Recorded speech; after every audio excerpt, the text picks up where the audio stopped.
रायगडची झुंज, अन्यायावर लेखणीचा वार. कडाव प्रवासी बस थांबा अनधिकृत बांधकाम प्रकरण. पत्रकारांच्या ऐतिहासिक बेमुदत उपोषणाला यश. 2 दिवसात संपूर्ण अनधिकृत बांधकाम हटवण्याचे प्रशासनाने दिले आश्वासन. कडाव गावातील शासकीय एसटी प्रवासी बस थांब्यावर झालेल्या अनधिकृत बांधकामाविरोधात Karjat press association, Karjat press club व रायगड जिल्ह्यातील सर्व पत्रकारांच्या वतीने दिनांक 24 जुलै 2025 पासून पुकारण्यात आलेल्या ऐतिहासिक बेमुदत उपोषणाला अखेर यश मिळाले आहे. प्रशासनाने 2 दिवसात म्हणजेच दिनांक 26 जुलै 2025 पर्यंत सदर अनधिकृत बांधकाम पोलीस बंदोबस्तात निकषित करण्याचे स्पष्ट लेखी आश्वासन दिले आहे. मागील 10 वर्षापासून कडाव गावातील एसटी बस थांब्यावर अतिक्रमण झाल्याचे निदर्शनास येत होते. अनेक वेळा पत्रकार व सामाजिक कार्यकर्त्यांनी संबंधित अनधिकृत बांधकामाबाबत लेखी तक्रारी व निवेदन सादर केली होती. शासकीय कागदपत्रांची पूर्तता, जागेची छाननी आणि पाहणी यानंतर संबंधित बांधकामावर कोणतीही कारवाई होत नव्हती. त्यामुळे अखेर पत्रकारांनी थेट कृतीचा निर्णय घेत बेमुदत उपोषण पुकारले.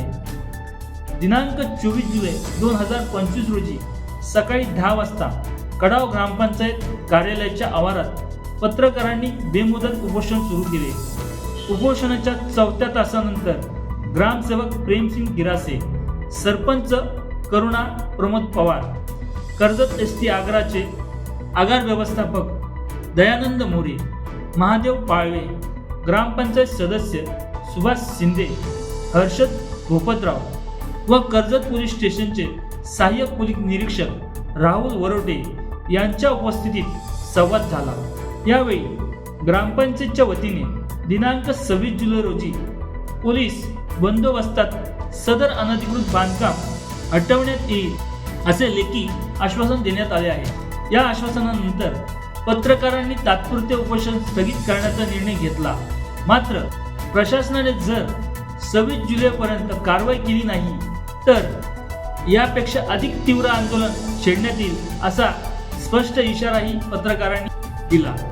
उपोषणादरम्यान प्रभाकर गंगावणे, भूषण प्रधान, कैलास मामले, नरेश जाधव, रमाकांत जाधव, रोशन दगडे, प्रथमेश पुडेकर, जगदीश दगडे, दिगंबर चंदने, दीपक बोराडे, गणेश लोड, रामदास माली, मोतीराम पादीर, संदेश साळुंखे, सतीश पाटील, महेश भगत, आनंद साखपाळ, गणेश पवार, रजनीकांत पवाळी आदी पत्रकार उपस्थित होते.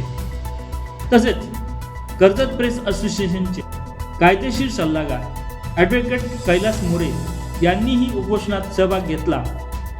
यावेळी भाजपचे नेते राजेश लाड, दीपक बेहरे, प्रशांत उगळे, अतुल बडगुजर, शैलेश देशमुख यांनी उपोषणस्थळी भेट देऊन पत्रकारांचे मनोबल वाढवले.